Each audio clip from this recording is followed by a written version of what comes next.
All right, well, this is a completely different tabletop. The other one is currently been taken out of here, and it's out in the garage outside being ground and sanded and polished and all that, getting ready for either stain or, well, either stain and sealer or just sealer depending on the color. But I went ahead and started making another one because I wanted to try some different things. This is just one layer. I didn't do the 2 layers of a face coat and a back coat. This has the glass fiber in it. I'm hoping it doesn't show up too much on the face. We'll see. I've been troweling it, trying to pull the fibers away from the face, but we'll see. This is also white Portland rather than gray Portland. I went to Lowe's. I couldn't find it at Menards or Home Depot close by, but I did see it at Lowe's, which is you can see a surface bonding cement by Quikrete and white. So my it's a little harder to do by yourself, but I'm actually figuring out that you have plenty of time here. This isn't something that is a huge rush. You'll be just fine working alone. I broke this. I did a different, little bit of a different mix design. It's probably heads or tails there, but you can kind of see 45 pounds of sand, 40.5 pounds of Portland, 2.25 pounds of fume, 2.25 pounds of hydrated lime, 13.5 pounds of H2O, 1.35 pounds of the GFRC admix, and I just rounded off to 2 pounds of the glass fiber. Now, how I did this by myself was I did go out and get a better scale, one that can tar out and has a separate display so that I can put the pad on the ground and that up on the tabletop. So I basically, you can kind of see where there's a little mess there.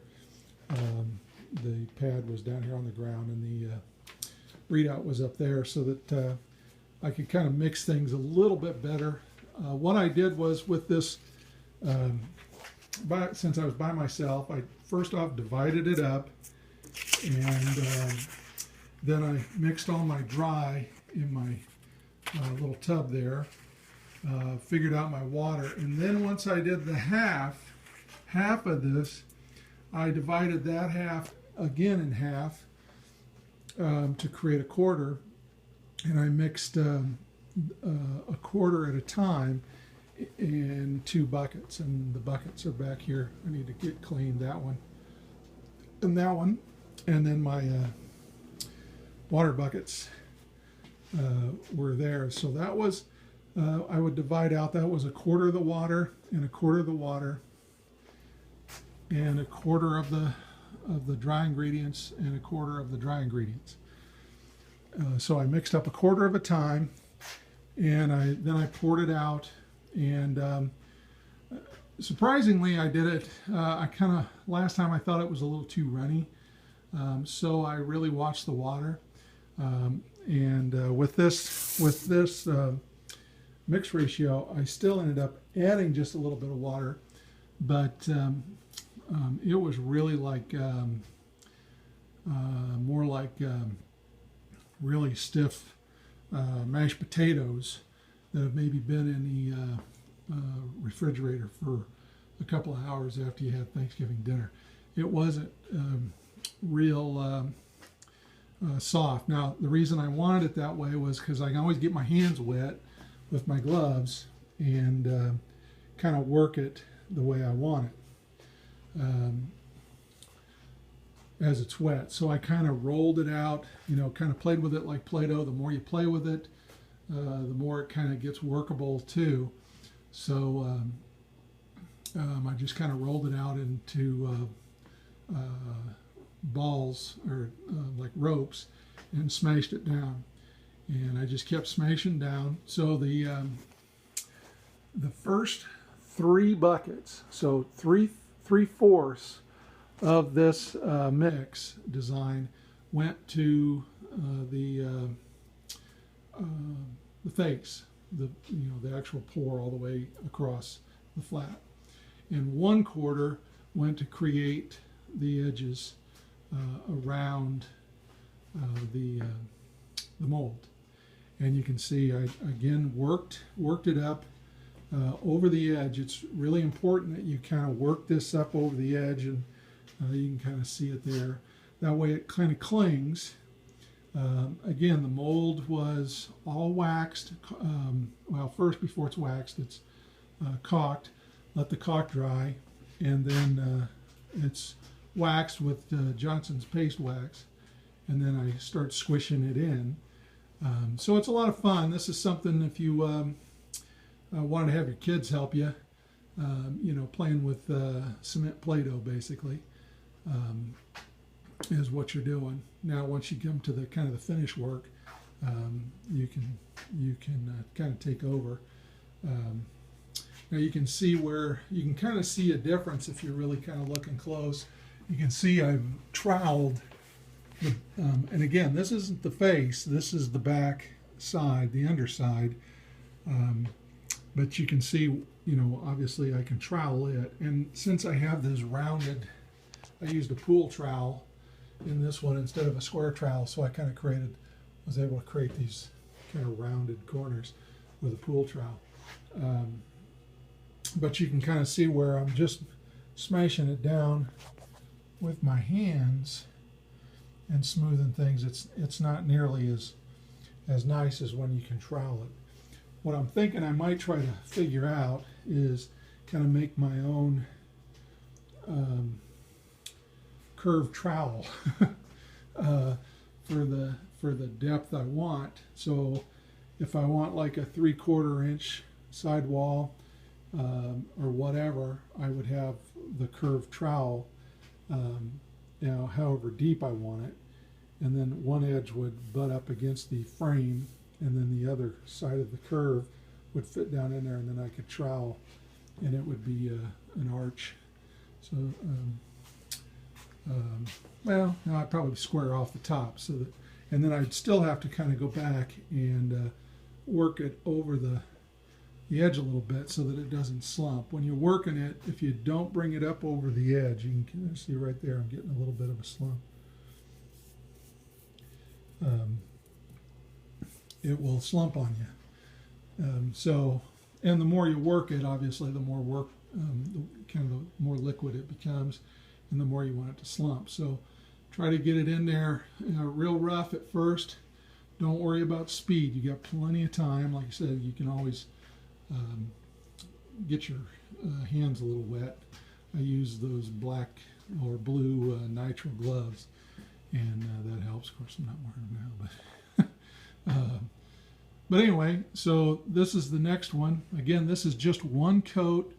It's everything. It's not a face coat and a back coat, separate back coat. That other one is so heavy because I did basically a 3/4 inch face coat and a 3/4 inch back coat with the fiber, and that tabletop is incredibly heavy. So that's going to have to be like an outdoor table. I don't think it's going to work for an indoor coffee table. I'm hoping this one, being just one layer, approximately 3/4 of an inch thick, will be a lot lighter, and we'll go from there. Now, I have been doing some research just to let you know. Right now I'm using all sand. I found a product from the same company that I got the silica fume and the admixture from, Trinic. They have a product called City Mix, and City Mix is basically the little styrofoam polystyrene, I think, the little white balls, beads that you would see in a beanbag chair. But what's unique about these is Trinic has coated them with a pozzolan, some sort of lime or whatever.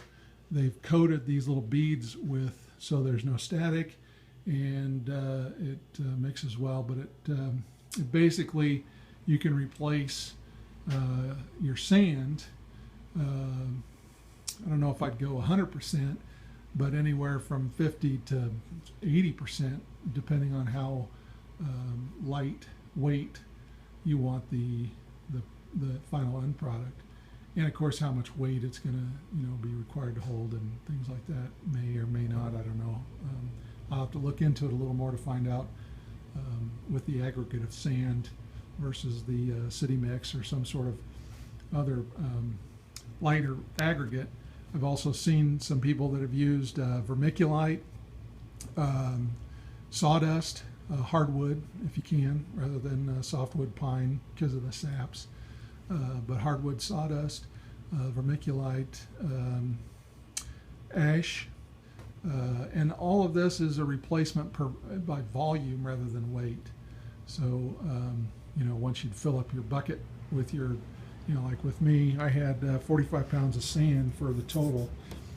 Say I wanted to do a 50%, I'd weigh out the half of that sand, and then wherever that sand fills up in my bucket, then I'd want to fill the same basically amount of volume of the lighter weight aggregate that I'm putting in, whether it's the polystyrene beads, or the city mix, which has the pozzolan coating on those beads, vermiculite, sawdust, whatever. It's not a weight thing. It's for that additive of lighter weight aggregate. It's by volume, not weight. So anyway, so I'm going to get this covered. I'm going to test the temperature. Let's see what we got. It's pretty cold in here.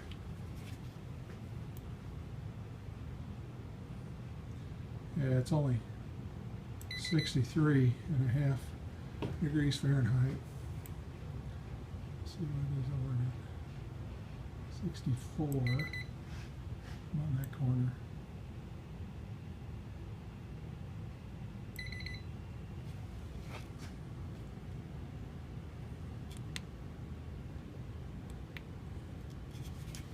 So it's still got a ways to go. I'm thinking I'm going to watch it, get a temperature.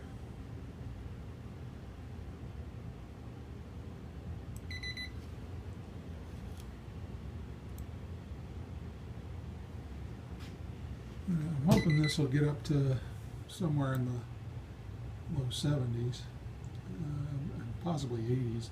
And then I'll come back and work it a little more and see what I can, see if I can't get, kind of smooth those edges down a little bit once it's allowed to set up a little bit. So anyway, that's all. I appreciate everybody that watches. Thanks. Bye.